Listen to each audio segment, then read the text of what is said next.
Salut, j'espère que vous allez bien. On se retrouve pour la review de Raw du 2 juin 2023. On a commencé le show directement avec un segment entre Austin Theory et les Pretty Deadly et du coup les Brawling Brutes. Tout ça, ça nous a mené à un match. C'était pas un segment hyper intéressant.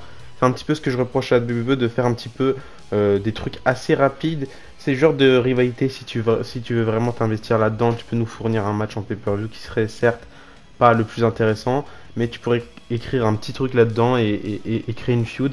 Après, je comprends aussi le fait qu'ils essayent de faire des trucs assez rapides.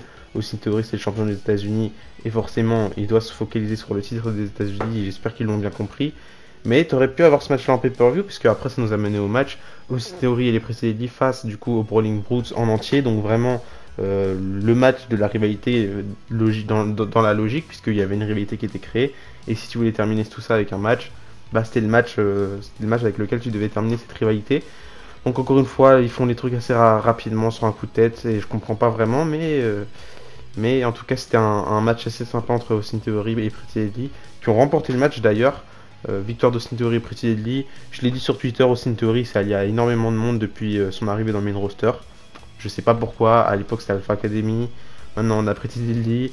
C'est un peu sorti de nulle part, mais je trouve ça quand même intéressant et un truc à faire avec Pretty Deadly et j'apprécie le fait qu'il soit mis en avant. Il le mérite amplement en tout cas.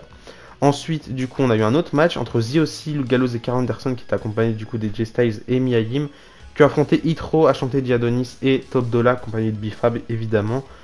Encore une fois, mais je vais vous en reparler dans cette review de SmackDown là, c'est qu'il y a des choses qui se mettent en place sur les réseaux sociaux. On est dans l'ère des réseaux sociaux, ça fait un petit peu partie de l'époque actuelle, ça prend une grosse partie dans la vie en général des réseaux sociaux. Et à la WWE, ben, j'ai l'impression qu'ils ont compris ça et du coup, forcément, ils mettent pas mal de choses en place.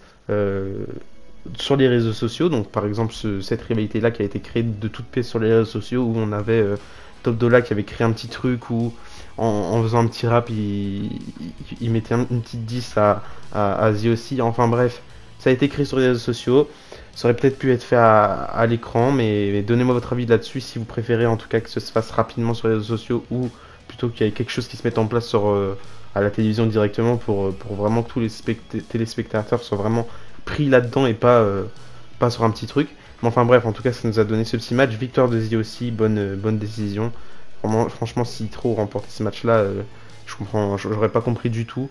Donc victoire de The.O.C. et tant mieux pour eux, puisque pour l'instant, depuis leur retour, pas mal de victoires. Ils ont eu 3 petites défaites, après ils n'ont pas eu énormément de matchs. Mais ça fait plaisir de voir Luke Gallows et Karl Anderson remporter un match de eux-mêmes, même si à la fin on a AJ Styles qui a fait un phénoménal forearm à Top Dollar, il me semble. Enfin bref, je sais pas si ça a continué par la suite, mais en tout cas c'était assez sympa. Ensuite, on a eu du coup le Grayson Waller Effect avec comme invité Asuka, la nouvelle championne de Raw, qui est à SmackDown du coup, qui est arrivée. Seule chose que j'ai retenue de ce Grayson Waller Effect, même si c'était sympa l'application de Grayson Waller là-dedans, enfin évidemment c'est son truc à lui, mais on dirait que c'était un petit peu plus lui l'invité de cette histoire-là. C'est l'autre de son show, mais c'était plutôt Asuka qui prenait la plus grosse place là-dedans. Il serait temps de créer un truc avec Grayson Waller aussi, parce que certes, il fait des talk shows, mais il ne sert pas que à ça, et il serait temps qu'il ait aussi son premier match, ça pourrait être sympa. Enfin bref, Io Sky est arrivée en tant que championne d'Euro, elle s'est fait interrompre par Io Sky, et ils ont parlé juste en japonais. C'était assez divertissant, mais la traduction en général, enfin de tout ce que ça a dit, j'imagine, c'est que Io Sky, elle veut aller dans le Money in the Bank Ladder match, prendre la mallette, et du coup battre Asuka, et puis Asuka, elle traitait Io Sky de petite, d'enfant tout simplement. Donc c'était intéressant, et j'espère que ça va être reconstruit sur la durée ce match là parce qu'on pourrait faire un truc incroyable à SummerSlam et j'espère que la WWE va vraiment réserver tout là-dessus parce que c'est le match de l'année tout simplement du côté féminin. Ensuite, tout comme à Raw cette semaine, on a eu 2 matchs de qualification pour le Money in the Bank Ladder match. Premièrement entre les filles, Zelina Vega et Lacey Evans. Victoire de Zelina Vega, match pas méga intéressant. On a Lacey Evans qui arrive vraiment en cosplay total de Sergeant Slaughter. Je trouve l'idée ridicule et ça va surtout pas, ça va pas du tout, ça colle pas du tout avec l'époque actuelle. Je trouve que c'est vraiment une gimmick nulle pour Lacey Evans. Déjà que c'est pas la plus intéressante dans le roster, même avant. J'aimais beaucoup Lacey Evans à l'époque de sa première réelle gimmick du côté de NXT. Et même ses débuts dans le main roster, c'était divertissant. Mais par la suite, là, cette nouvelle gimmick, c'est juste pas possible. Et il faut qu'il change ça rapidement, même si, encore une fois, je suis pas le plus grand fan de Lacey Evans. Et qu'elle soit à l'écran ou pas, je m'en fous un petit peu. Mais victoire de Zelina Vega, c'est tout ce qui compte. Première femme qui est qualifiée. On aura plus de réponses sur les prochaines qualifiées du coup dans l'épisode d'Euro cette semaine et SmackDown la semaine prochaine, j'imagine. Ensuite, on a eu l'autre match de qualification cette fois-ci entre Montez Ford et LA Knight. Match intéressant parce que c'est un petit peu les deux futurs de la WWE, les deux catcheurs que les fans essayent de pousser réellement. Montesford, ça fait déjà un petit moment que les fans essayent de le pousser vers le main event. Enfin, ils essayent de le pousser en tant que catcheur solo et je trouve ça super bien parce que c'est un grand talent Montesford. Et à côté, on a LA Knight qui est depuis pas très longtemps dans le main roster, mais qui a vraiment une pop incroyable. Dès qu'il arrive, il sait faire bouger les foules et franchement, LA Knight c'est une grosse révélation pour les fans, même si on le connaît depuis longtemps quand même. Mais personnellement, moi, je suis pas très fan de LA Knight. J'apprécie énormément le fait qu'il soit over. J'apprécie énormément ce qu'il fait actuellement. C'est pas le genre de catcheur auquel je m'attache. Mais j'ai quand même hâte de voir ce qui va se passer avec lui. Il remporte ce match-là, du coup il est qualifié lui aussi dans le Men's Bank Ladder match. La semaine prochaine, on aura d'autres qualifications du côté de SmackDown. Je crois même avec Butch qui affronte Baron Corbin. J'espère que Pete Dunne va du coup aller à Londres dans le Men's Bank Ladder match. Ce sera vraiment génial chez lui. La pop qu'il devrait avoir, ça va être juste ouf. Et à côté de ça, on a Santos Escobar contre Mustafa Ali. Que ce soit l'un ou l'autre, personnellement, je suis content. C'est deux catcheurs que j'apprécie énormément. Donc j'ai juste hâte de voir ce qui va se passer. Et pour terminer les choses, c'était un choix assez rapide, mais bon, c'est comme d'habitude, SmackDown c'est que 2 heures, c'est différent de Monday Night Raw. C'est un petit peu plus digeste, même si je trouve que cet épisode-là n'était pas non plus transcendant, mais ça restait quand même un bon petit épisode.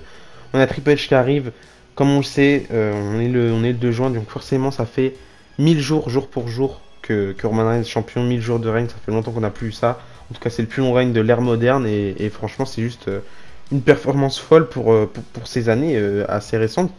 On va pas se mentir, c'est pas normalement, on n'est pas du tout dans l'ère où on a des champions qui durent. C'est le divertissement avant tout, donc forcément il faut des changements de titre. Et là, la WWE, ils ont tenté un pari fou avec Roman Reigns, le mettre champion pendant 1000 jours. Bon, c'est pas méga risqué, hein. Roman Reigns, quand même, il rapporte énormément de ratings. Ça reste Roman Reigns. Enfin bref, il y a pas mal de rumeurs autour de lui en plus ces derniers temps, comme quoi il pourrait terminer cette histoire avec la Bloodline en tant que face. On en reparlera plus tard dans une prochaine vidéo. Mais en tout cas, on a Triple H qui arrive dans le ring.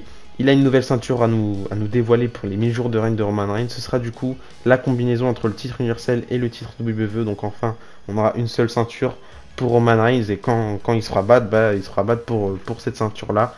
Et pas pour une chacune ou je sais pas trop quoi. Un petit peu plus de cohérence, ça fait plaisir. Donc il vient nous dévoiler la nouvelle ceinture. On a Roman Reigns et la Bloodline qui font leur entrée. Je me rappelle même pas s'il y avait Paul Heyman. Je crois qu'il y avait quand même Paul Heyman. Enfin bref, toute la Bloodline font leur entrée du coup. Roman Reigns découvre du coup la nouvelle ceinture, c'est un remix de la ceinture WWE avec un petit peu plus de doré sur la plaque centrale. On va être honnête, c'est pas la plus belle des ceintures. La ceinture en vrai, la première fois que je l'ai vue, je me suis dit, elle est quand même dégueulasse, mais je m'attendais à pire parce que je savais déjà on avait tous vu les rumeurs et je savais déjà qu'ils allaient changer ce titre-là.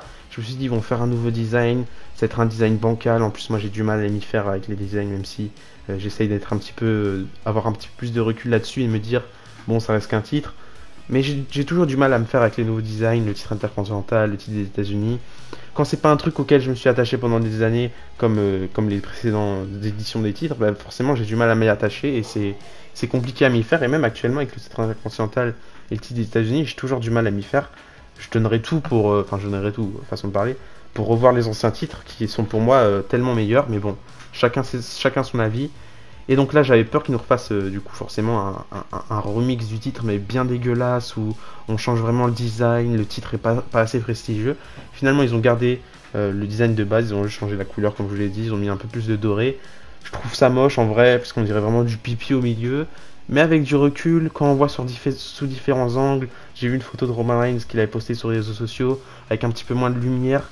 Franchement, la ceinture elle est belle et je commence à m'y faire. Donc personnellement, je suis pas très déçu. Je m'attendais à vraiment pire. C'est pas le sujet, on en parlera peut-être dans une prochaine vidéo.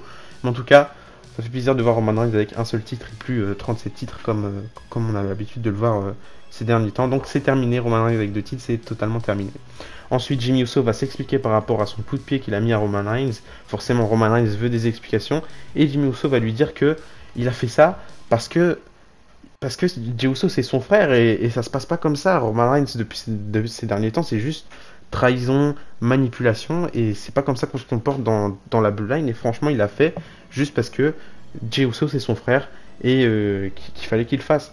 Donc là, Sikoa, Jimmy Uso va aussi dire après que c'est ce qui va se passer aussi avec Sikoa, qu'une fois que Roman Reigns aura terminé de l'utiliser, il va le manipuler, il va le trahir, etc. Donc Sikoa va prendre la parole, il va dire qu'il reconnaît son chef tribal, mais les Usos c'est ses frères aussi. Donc à ce moment-là, On continue là-dedans avec Jimmy Uso qui dit que il regrette ce qu'il a fait, mais pas réellement, mais ce qu'il veut lui tout simplement c'est être avec sa famille, diriger tout avec sa famille, plus de manipulation, donc vraiment le bon côté des choses. Donc Jimmy J et Solo peut-être, eux ils veulent que des bonnes choses avec Roman Reigns et pas plus de manipulation, plus de trahison, même si encore une fois, Sikoa il s'est pas encore trop positionné là-dessus, même si on va voir ce qui va se passer par la suite. Donc à ce moment-là, Jimmy Uso et Roman Reigns vont se faire un câlin. Roman Reigns il va faire un peu pareil que ce qu'il avait fait à In a Cell 2020 à l'époque où il va faire semblant de pleurer. Là, il n'avait pas pleuré, mais il va prendre son cousin dans ses bras, etc. Il va juste prendre le micro, il va dire non. Il va dire non, et à ce moment-là, Sikoa va prendre Jimmy Uso, il va lui mettre son Samoan Spike. Roman Reigns et Solo et Paul Heyman, eux, vont quitter le ring, alors que Jey Uso, lui, va rester avec son frère. Donc encore une fois, la Bloodline s'effondre encore plus. C'était très divertissant et j'ai hâte de voir ce qu'ils vont nous réserver par la suite. Je sens que la chute de la Bloodline va être juste immense et j'espère juste qu'ils vont pas se louper là-dessus parce que ça risque d'être grandiose.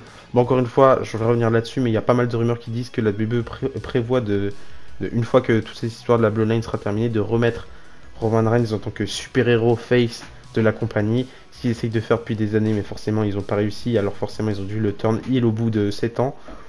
Là ils vont essayer de le refaire, bon, encore une fois on retombe là-dedans. Après, moi j'ai beaucoup détesté Roman Reigns à l'époque où il était face, je l'ai beaucoup apprécié aussi parce que forcément j'étais petit aussi moi à un moment donné, et 2015-2016 c'est une période où j'aimais pas mal Roman Reigns, même si c'était vraiment pas bon, quand avec du recul on s'en rend direct compte. Mais en vrai, face, j'ai quand même hâte de voir ce que ça peut donner. Et je pense qu'il prendra un petit peu moins de place en tant que face, même s'ils essaieront encore une fois de le mettre en tant que super-héros et un petit peu à l'image de Cena.